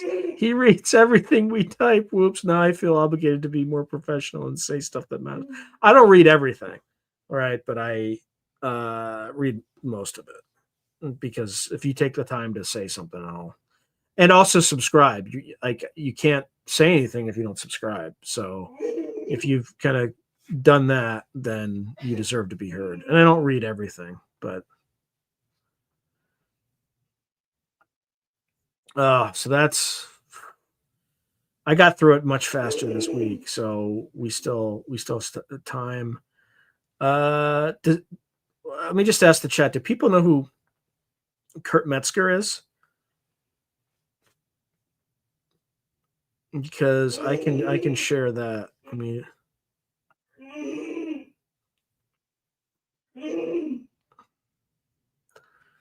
I did not see his announcement, but I can't talk about anything medical because YouTube will take this off. That's how you know everything in that whole field is all like you can't trust authorities at all in that area because it's censored. Whenever they censor everything, it just means that you should not believe anything that they say.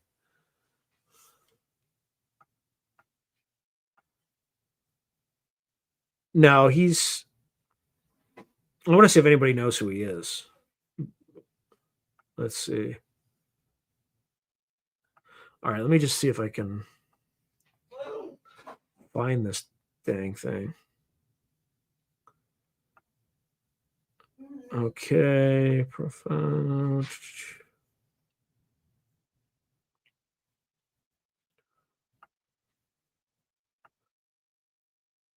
Okay. All right. Let's make this full screen.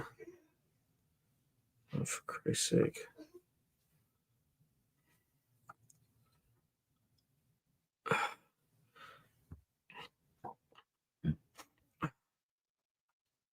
All right, let me just share it real quick.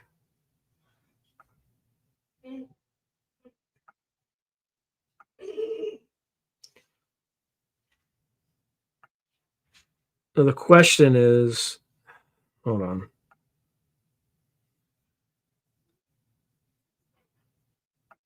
I got to make sure that you're able to hear it. I don't know if that does that. Let's see.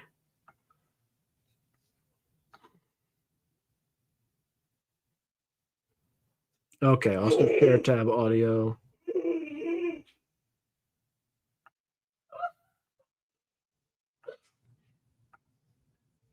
All right. I'm glad I checked. All right, can you all see that? Yeah, it's the comedian. Let me see if let me just make sure I get everything.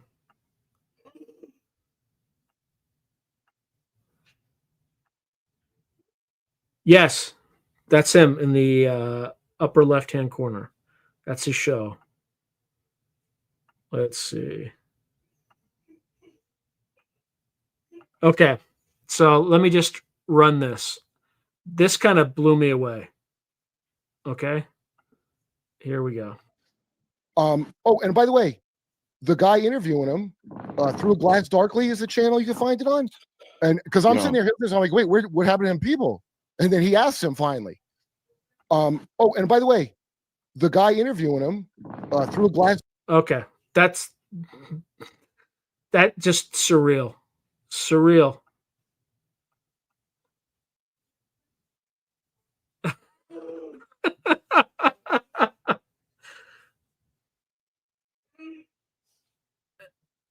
Yeah, yeah. Yeah, I don't think yeah, so just so you know, like that guy has been on let me just stop sharing really quick. He's been on Rogan like 6 to 8 times. He's like good friends with him. And he's been mentioned on Rogan when he's not even there by Rogan. So that was surreal. That was surreal to find out that was a real thing. Yeah, yeah. It's wild. Yeah, yeah, he did. He's a comedian. He's a funny guy. Yeah. Yep. He's into all this stuff. He's actually a pretty smart guy, but also at the same time hilarious. So he was recounting that Lynn Buchanan episode. I mean, he literally just goes through and describes the interview, right? But that's the only time he explicitly mentions the channel, but I'm still thankful that he did. And the only reason I found out about it, notice also that he was interviewing Nathaniel Gillis. So yeah, it's finally starting to accelerate. So if I normally get 30 to 50,000 views a month, uh,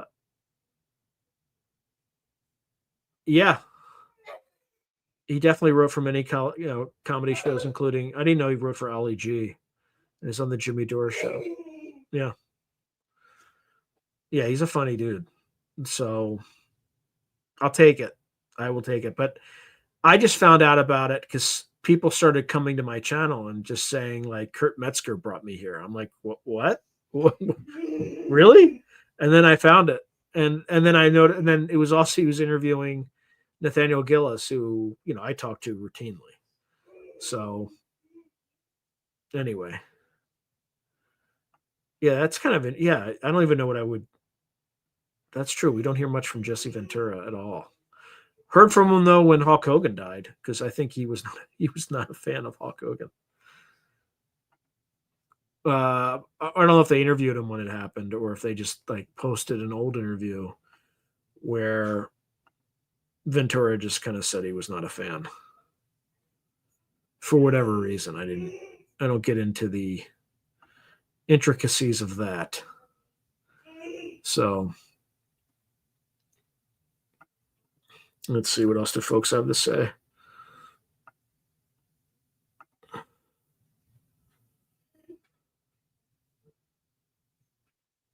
Oh, that's good. That's good. That's good company to be in, Conniving Bones. So Conniving Bones writes, well, your channel is popping up on people's streams like mine. I'm subscribed to you now, Jesse Michaels, Area 52, UAP Gerb. That's good company to be around.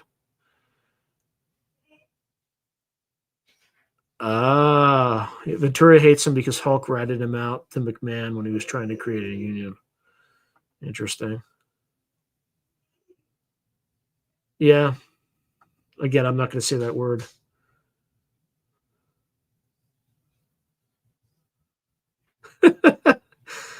So Tim Beck says soft humorous disclosure, but Cripey reminds me of me tripping and talking about conspiracy 35 years ago. I appreciate that, Spiritual Ascension, and I appreciate all of you, like seeing you week after week. You all have kept me going because it's on January 22nd. It will be 4 years that I've been slogging through this, and I look at like some of my older episodes. Man, I didn't know how to do lighting. I didn't like. I mean, it was.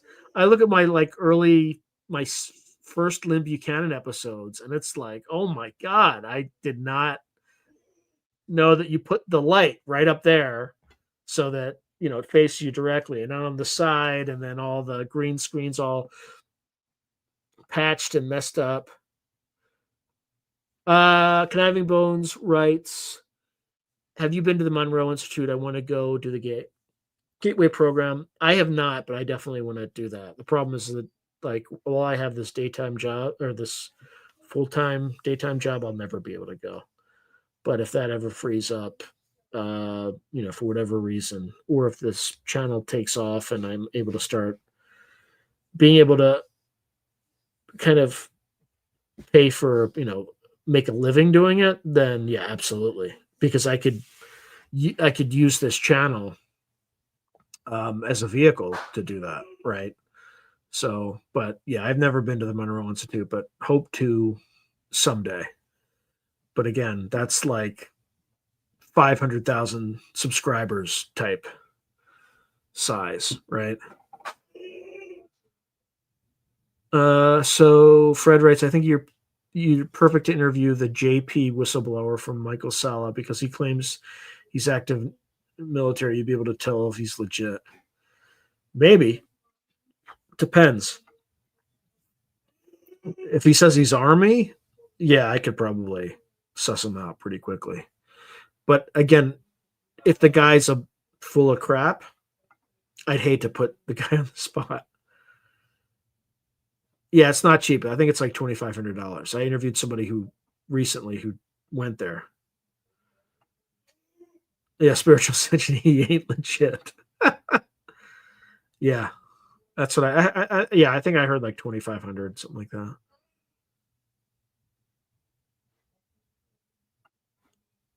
Interesting.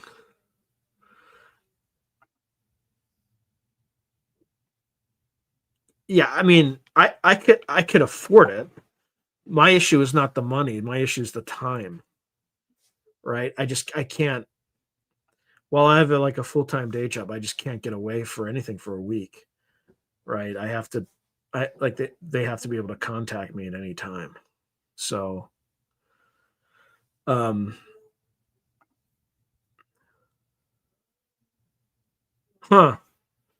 Yeah, I don't believe any of that secret space program stuff. I think it's all bullshit. But I could be wrong. I'm not going to rule out anything 100%, but it just does not seem like it's a real thing.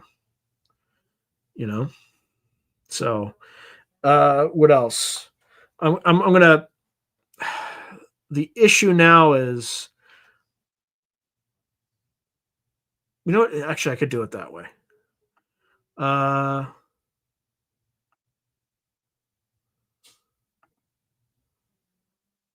What are my thoughts on ADA?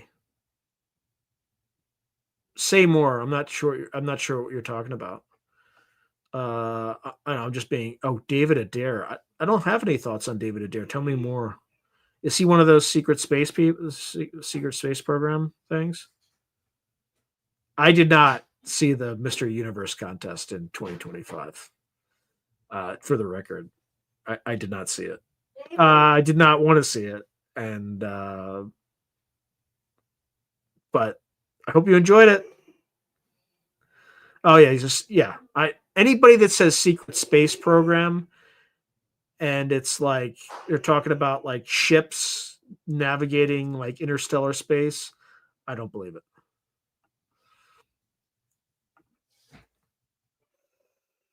Yeah, it's when you have the guy who made it all up sue people because they violated his copyright, that's how you know it's bullshit.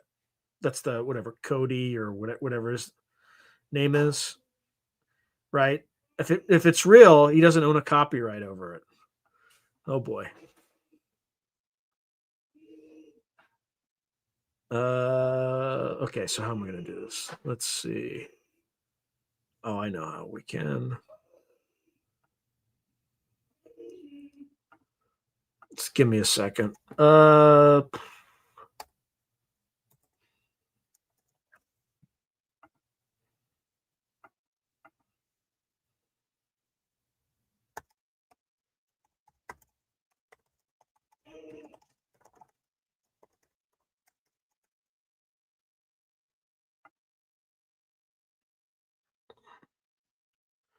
Okay.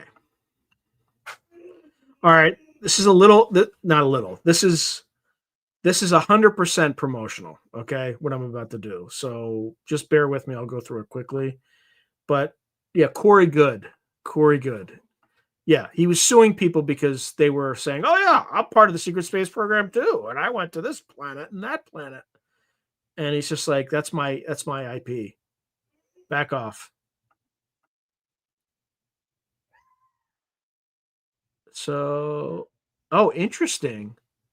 Barry Gamble says so. Vallely is still around. He says often on John B. Main's Midnight to Caravan podcast. What's that podcast about? I'm not familiar with it. I'm surprised he's still around.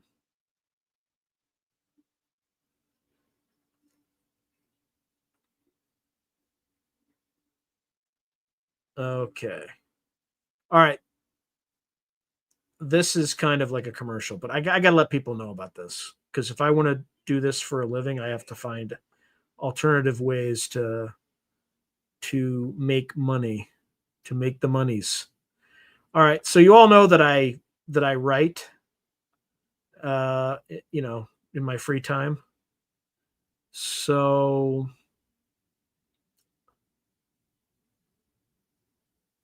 oh, sorry. So it's really cool to be able to converse with the host. Thanks, Sean.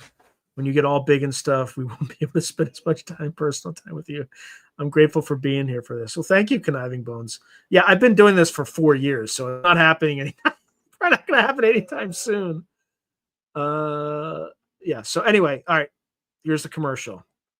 All right. So I have, as you know, I've written many short stories. So what I've done is I've put them into 2 more anthologies. All right. So if you notice, these are Eyes, the Necromancer and Other Stories. Pretty dark stuff, but it's fictional accounts. Let's be clear, or short stories that I've written in the past and have just consolidated them into. I have 3 collections now. The old one, Alien Abattoir and Other Stories. You can see that in the link below, all that good stuff. But this one is going to come out. It's not just going to be Kindle, but it's going to come out in a hardback and a paperback on Halloween. Okay, as is the other one, which I am about to show you. All right, just bear with me. I like the cover for the second one a lot better, but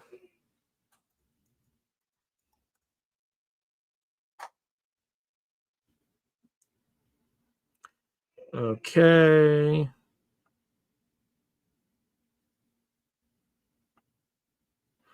All right. So the other one is Hellhold and Other Stories. Again, it's fiction that actually embodies what the theme of the channel is, which is where the paranormal meets, uh, military, science fiction, fantasy, whatever. So it's just they're all short stories. It's a collection of short stories, my 3rd collection. Again, this is also going to come out on Halloween of this year. On both, you can pre-order on Kindle today. So anyway, I'd really appreciate it if you did. All right, I promised that would be it. Happy to answer questions on it, but end of advertisement. But again, it just allows me to work my way to making a living. Oh, wow. Hey, man, thank you so much. Thank you, Conniving Bones. I really appreciate that. But you could have gotten something other than me talking and telling you how great you are. You could have actually gotten a Kindle. version of that book for less, but I still appreciate you. Thank you so much. Um, let me see.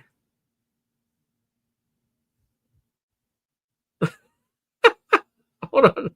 I'm reading backwards, so I'm just okay.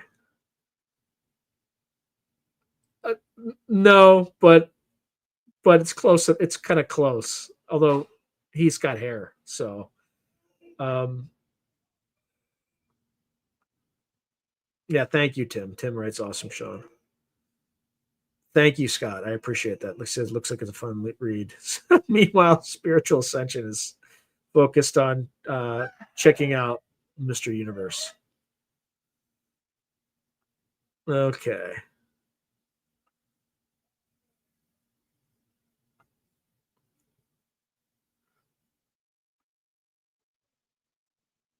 Oh boy.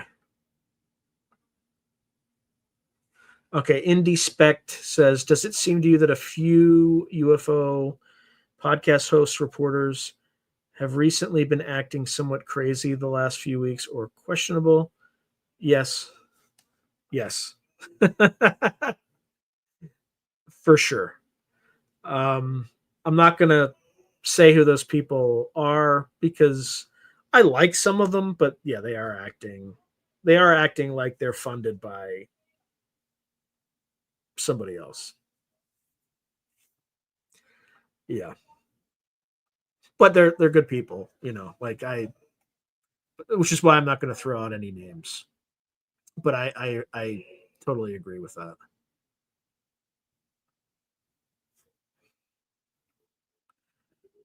Let's see. Yeah, yeah. There's just there's weird stuff going on.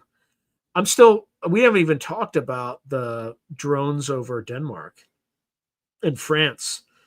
So the official story is that, I mean, how can you not know where they're coming from? If they were Russian, we would know. So, oh yeah, Scott Ian saying they're losing their minds over 3-1 Atlas too. So yeah, sorry, not 3-1, 3I Atlas. I was corrected earlier, and they were right to correct me. Yeah, there's a lot of deep state. There's a lot of intel stuff going on right now. Maybe. Oh, that's actually Spiritual Ascension. If I just read somebody saying that, I kind of laugh. But given prior statements you've made, that's actually a much deeper comment. So I appreciate that. That's a good way to decipher that sort of thing, right? So Spiritual Ascension for folks on the radio says, so the ones you see who are losing it are literal NPCs. So Tim Beck says a lot of spectacle in the simulacrum. Unfortunate but expected. Shenanigans abound. Indeed. Yeah, and then there's that weird thing. What about the generals being summoned to a special briefing? It could be related to 3-1 Atlas. It could be related, 3I Atlas. It could be related to tensions continuing to rise in the Russia-Ukraine conflict. It could be related to all the drones that are going on. It could also just be, a big dick contest where Hegseth says, I'm the sow, like the big fat female pig, the Secretary of War. You gotta, it's my way or the highway. It could be one of those, although it would be tremendously wasteful to recall 800 of your, generals and admirals to deliver that message. So Michael Kenny saying the orbs were spotted hovering for hours in Europe. Perfectly normal drone behavior. Yeah, exactly. So Spiritual Ascension is saying, I mentioned above, Sean, the creators are burning the mimics, NPCs, and the lie spreaders. Yeah, we'll see. Spiritual Ascension, we are reigning in a new age. All the BS gotta go. Yeah. Also, did you see that? I'm not going to. This is going to be slightly political, so I'll just get it over with quickly. Did you see that the FBI had 275 agents, undercover agents at January 6th, which if that's the case, that means there's probably 5 times as many contractors and confidential informants, right? So, but again, it wasn't in the mainstream. It was just kind of like Yahoo News or this is, slipping out. No. Not 300, 800. 800 1-star to 4 stars.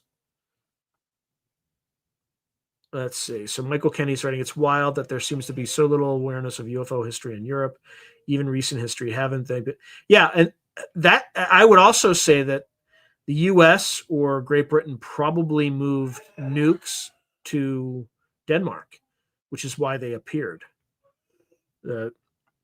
These craft or whatever they are.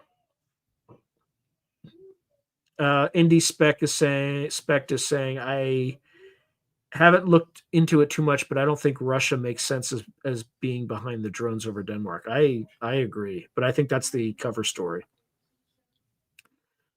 Did it? Yeah. But the mainstream media is like shutting it down. They don't want that story to get out, to know that we have a federal Gestapo. But yeah, although I don't like what the Trump administration is like. I'm a free speech absolutist, and I like making it a crime to burn the flag. Like, look, I think you're a dirtbag if you burn the flag, but I will defend your right to burn it to the death. I think that executive order is weird and unconstitutional. The Council of Nine. Why are we saying the Council of Nine? What was the Council of Nine? Not drones, not Russia. Yeah, they're not. Yeah, they're craft or they're whatever. That was supposed to be a conspiracy theory. Okay, so Barry, why are you talking about the Council of Nine? And Fred, what was supposed to be a conspiracy theory? I'm getting confused. I'm so confused right now. But I appreciate. I just want to know so I can respond to it.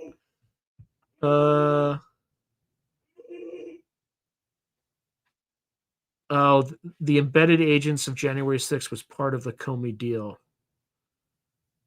In other words, if they released it, then Comey would get off? Because I know they were talking about prosecuting Comey.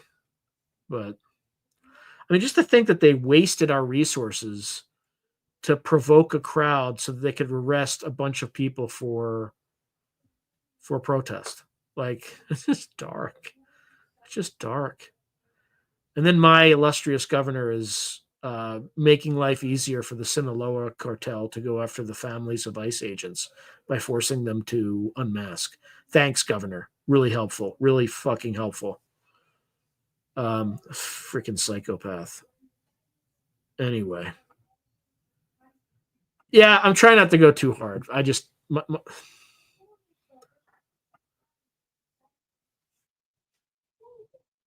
Yeah, so we were just talking about that. So Gandalf is writing...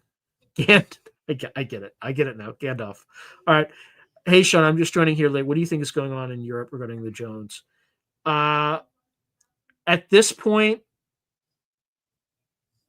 so no, not even mainstream talking about embedded agents and Comey in the same breath. Yeah, definitely not. So Fred is saying that the FBI had assets in the Capitol was called a conspiracy. Yeah, of course.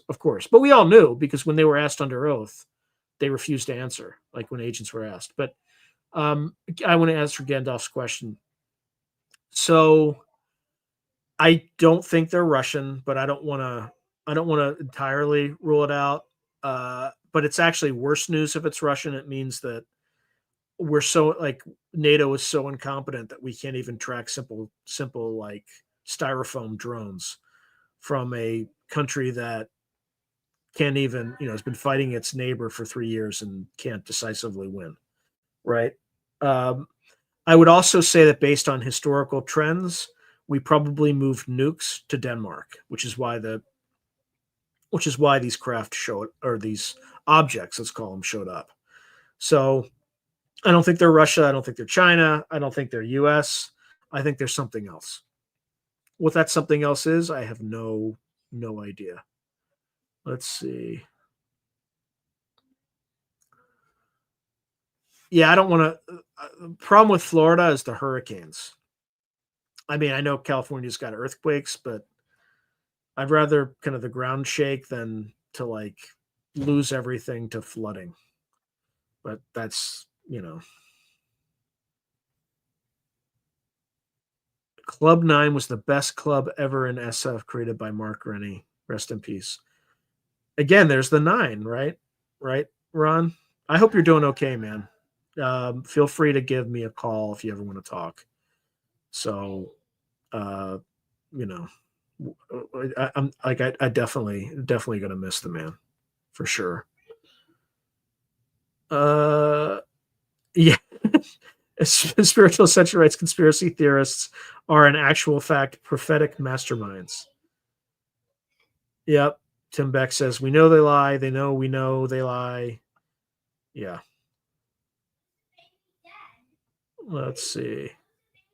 Yep. Yeah, nuke's definitely the reason they're there. 100%. Okay, so Fred's saying now that Russia got owned by FPV drones, don't you think Russia's stacking up on millions of those from China? Yeah, probably. Okay. So Michael Kenny said, I wish there were some actual investigative journalists actually putting together the nuke movement war correlation thing. There's something there. Oh, I mean, even in the UK, when they started at those places, we had moved nukes. They were, what are they called? W61 like nuclear gravity bombs. I don't know if it's W61. It's something 61 nuclear gravity bombs. Oops, what was that? Logan Clark, do you think Bledsoe is getting deceived by the phenomena? I don't know, but we will know for sure in March of next year. So we have about 6 months. In 6 months, we'll know. Because he said March. On my show, he said September. So what's likely to happen is if it doesn't show up in March, it'll be, well, it'll happen in September. So we have 2 windows, basically. Oh, boy. 1 mile from Eglin Air Force Base. Yeah. Did you know that on UFO Reddit, the most common location of the members on Reddit is Eglin Air Force Base? And one time they accidentally published it. Reddit was just like, here's the place where, each of their subreddits, this is where most of their people are from. And it was Eglin Air Force Base for UFO, which is basically where they have a like a disinformation unit or like I don't know if it's psyops or it's like information operations. That's what they call it. So Jalay Jalal's writing, I want to know if Bledsoe was in a medical imaging university study as purported by Tim Tactical, who said the study concluded that mankind is infected with a thought form parasite. Yeah, Tim Tactical guy, he just looks screams sketch to me. But I don't know. Oh yeah, this is the ultra terrestrial hypothesis. Yeah, I think that's basically. I think John Keel was probably right. Yeah, it is. At least certain Reddit threads. The UFO thread for sure. It's a soul scalper notice. What is a soul scalper? I need to know. Because I just look at the guy and I'm like, my spidey sense tingles like not trust, like you can't trust this guy. Yeah, I'm just saying because there are drones, we probably move nukes. That's all I'm saying. Because they tend to be correlated.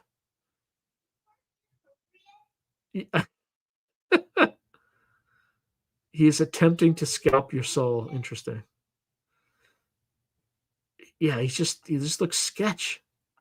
I'm sure he's a great guy. I'm sure he's a great, but I don't interact with him because he just seems sketch to me. I've reached out to David M. Jacobs, but he's retired. He's not doing interviews apparently anymore. So Conniving Bones is saying Dad was Air Force. We moved to the area in 1991. 1997, my dad, mom, sister-in-law, and 15-year-old witnessed a house-sized UFO 100 feet away from us in the night sky. Shot off after 30 seconds. Interesting. Okay. Yeah, he's Tim Tactical's definitely. I didn't even know who he was because I just didn't bother to learn. But every time I see that, it's just like he's got like a molester vibe, I guess is the. Again, I'm not trying to libel anybody. I'm just saying this is the vibe. This is what is going on in my head, not him. Yes, he's got and the weird penciled on eyebrows and mustache. You know, it's just very European, like skeezy European.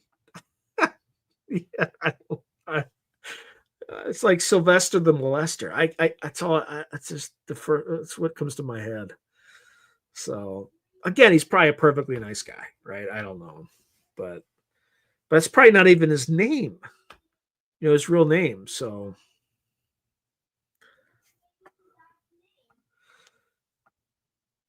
let's see. So Jalay Jalal said yes, but who was going to contact Bledsoe and find out about the university study NASA, DARPA funded, or did it not happen? I don't know. The clone dude. All right, we're getting close to the end, and I did a lot of traveling over the last 2 weeks. I was in Lehigh, Utah, which is basically where the Charlie Kirk shooting happened. I was there like a week or two after it happened, and then the next week I was in Pittsburgh. So I'm just trying to like get everything back. And yeah, it's definitely a stage name. Tactical is definitely a stage name. Is he really? Ron Libby saying Tim T. However, he's getting his information. He's spot on, in my humble opinion, like 98% of the time. Interview him. We'll see. He's kind of in my Stephen Greer category, which is like I don't know, sleazy B Martini. Yeah, that's yeah. Yeah, I had wanted to interview Timothy Alberino until this week. When he threw out that China drone explanation, it was just like, come on, man. Why is China in Europe? Why are they sending like advanced drones into Europe? Right? Like there is no logical reason whatsoever they would do that. Right? None whatsoever. Why would they and if they had that capability to avoid detection and destruction by the US military, don't you think they would wait until we were actually at war to exploit this capability? Right? Like anybody with that who's parroting that thing is connected to US intelligence, either wittingly or unwittingly. That's how I know I won't ever interview him, because he's not putting out serious information based on this, right? Because I know that's not true. I just know that's not true because it doesn't make any sense. Oh, really? They're Chinese? What model? What's their intent? Why are they just randomly flying it over Denver? Like, it just doesn't pass the sniff test. And for folks who are just joining this channel, because I don't talk about it, but let me tell you what my credentials are, right? I spent 5 years in the U.S. Army, was an expert on Soviet doctrine and tactics, also, which extends to Russia. And when I went to graduate school, my thesis advisor was Dr. Ash Carter, who 8 years after I worked for him and he was my thesis advisor, he became Obama's Secretary of Defense. So I know what I'm talking about, okay? And I'll just leave it at that. There's really no more to say that, but they're not Chinese drones. Okay, so Michael Kenny says putting a date on things usually makes prophets look stupid. Yeah, if nothing happens, either in March of 2026 or, to be charitable, on my show, he said September 2026. Both are equinoxes. So there's the spring equinox in March, and then there's the autumnal equinox, which we just passed about a week ago in September. So he's got 2 shots. But it could also be that he is getting this information and he's dealing with a trickster. So we'll see.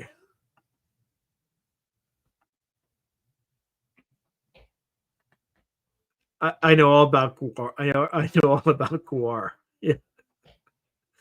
I got a story about that sometime, but I've never been to a Guar concert or anything like that. But yeah, yeah, that's weird. No, I didn't, Logan Clark. So Logan is. Did you talk about George Knapp's cohort from Investigation Alien who died under? Yeah, there's a guy who was former CIA. Also, if you look at his obit, he was a member of the Knights of Malta, which is very interesting because that's like a super secretive organization. It's basically a country unto itself. They can issue passports and all that, and it's also closely associated with the Vatican. Very strange. Yeah, thank you, Gandalf.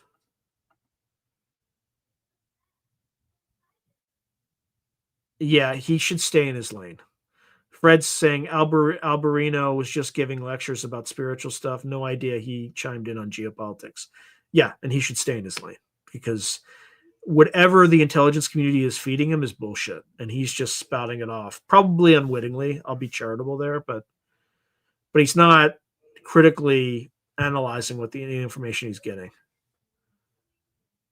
Yeah, he's definitely a type A stage character. I do not speak Russian. Ich spreche Deutsch, aber ich spreche Deutsch, but that's about it. Well, we'll see. I don't think it's ever taking place. I think we're all on our own and we have to figure it out for ourselves. Spiritual Ascension writes, for many years I was adamant disclosure would take place in 2026. I hope you're right, but I don't think it's going to happen. Yeah, who knows? Who knows? Okay, so Michael Kenny saying regarding 2027, NHI on the way. If NHI have FTL travel on the way, makes no sense. If they don't have NHL on the way, makes no sense. Yeah. Yeah, Knights of Columbus is a Catholic fraternity. It's the Knights of Malta but it's also a Catholic, by the way. It's also a Catholic organization.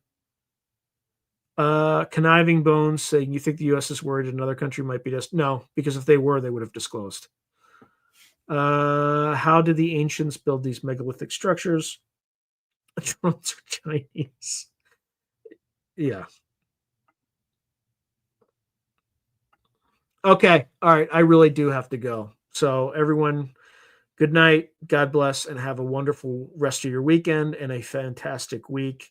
And I will see you next week on a topic I haven't selected yet. So thank you very much and see you all soon.